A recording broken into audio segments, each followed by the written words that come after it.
Hi everybody. I wanted to share a little information that I was learning about chronic fatigue syndrome and menopause. So for some of you this won't be as, and I'm sorry that I'm coming to you from my bed because I have to lay down for a little while. So I'm not looking great, but that's okay. I'm okay. Not to worry. But when being in the situation and getting stressed out by constantly having to navigate the hot flashes, triggering CFS symptoms, my stomach being sensitive, I feel like my whole system feels really glitchy, like it doesn't take much to stress it out, which is really frustrating. But I was just reading, I was just talking to Gemini. I talk to Gemini a lot as an accommodation, and also it's a shortcut for me. So AI can be tricky, and it's not necessarily the right thing for everybody. But as a former nursing student and somebody who's looking for solutions and to understand situations as they're happening, it's a great shortcut for me, especially if you have chronic fatigue. And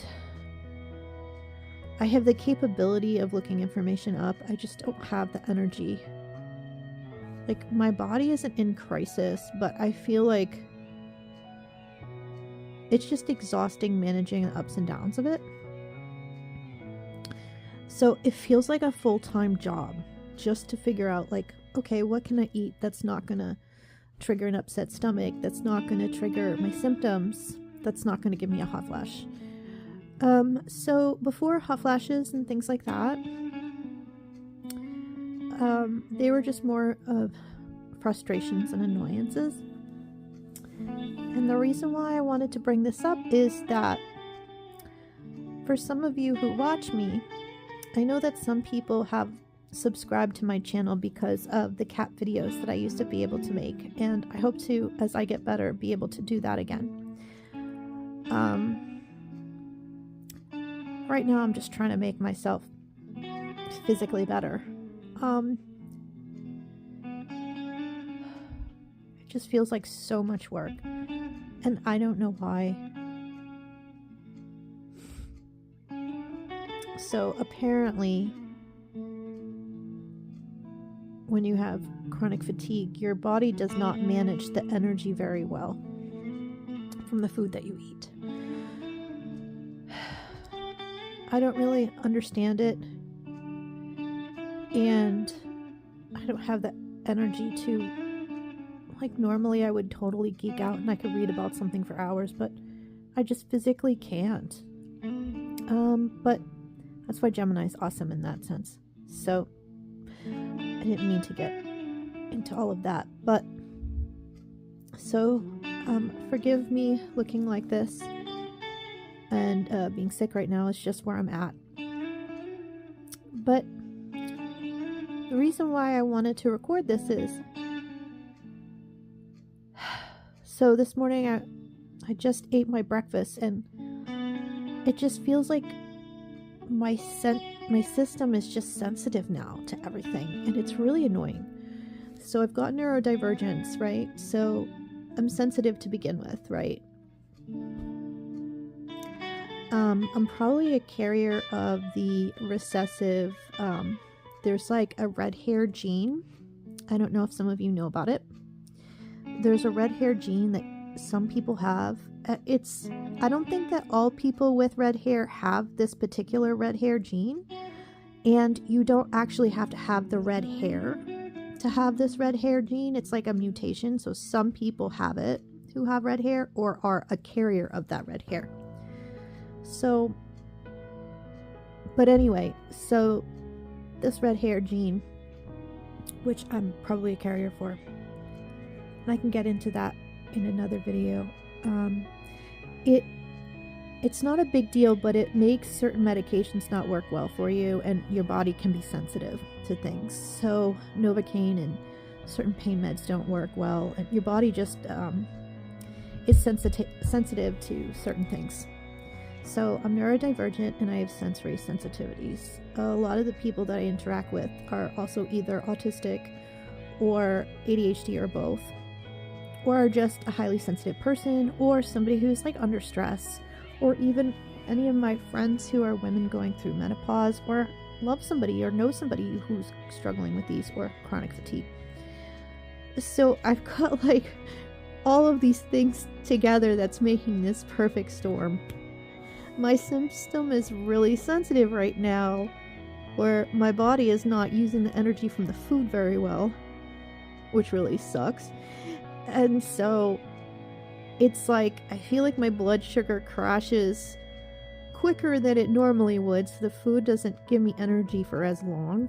And also because, and that's a chronic fatigue thing, and also because of that, I have a sensitivity to insulin spikes and crashes. So I'm trying not to make this video too long and boring, and I know I've talked about some of this stuff. But the feedback loop.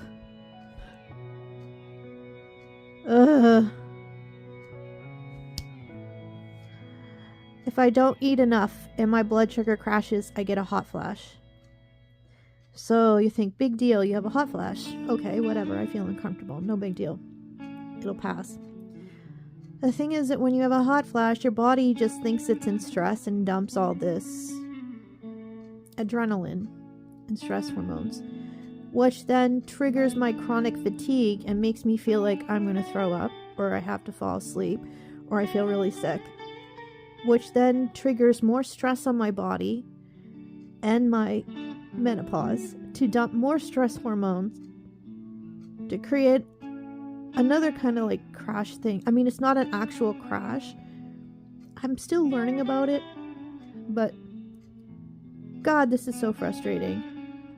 I'm sorry I'm venting. I'm not trying to be negative. I'm just in it.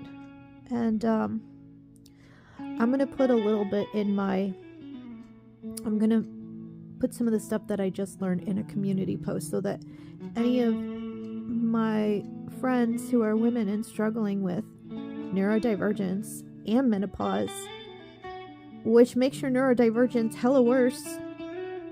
Hello, all my lady friends who are in menopause or going into menopause. Do you notice your sensory sensitivities jacked up? Do you notice that the brain fog that you normally get during menopause is now major ADHD, like hella worse? And you can't remember jack, and you can't function, and all of a sudden things that you were able to manage, you can't.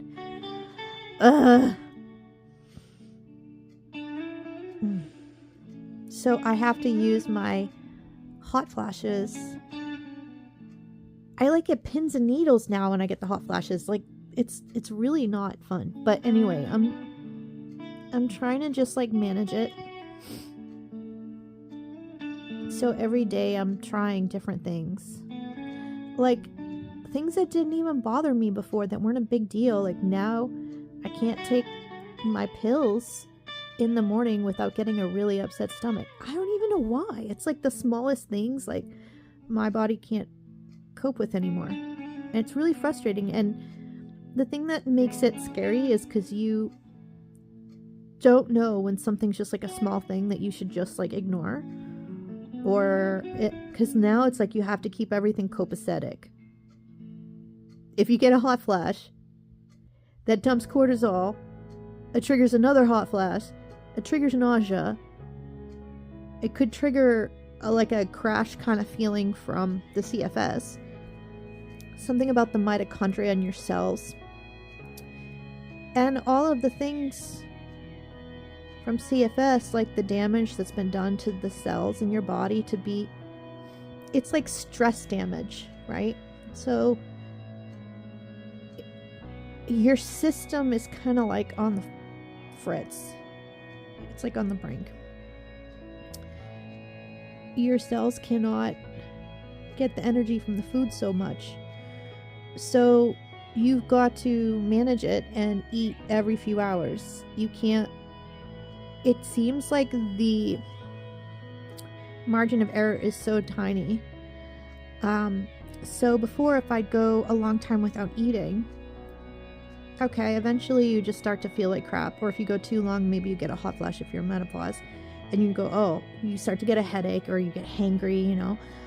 But with this, it's like there's no like gradual decline. It's just like you're fine and then hot flash and then crash. And it's like the worst. So if you are in a similar situation and you have some symptoms, even if you don't have CFS, my recommendation is to start being aware of some of these things, not to panic, but to know if you can manage your insulin levels, if you can start wrapping the carbs that you eat, like have some fiber and fat first, or, you know, make sure you have it with other things so you don't have sugar high, sugar crash.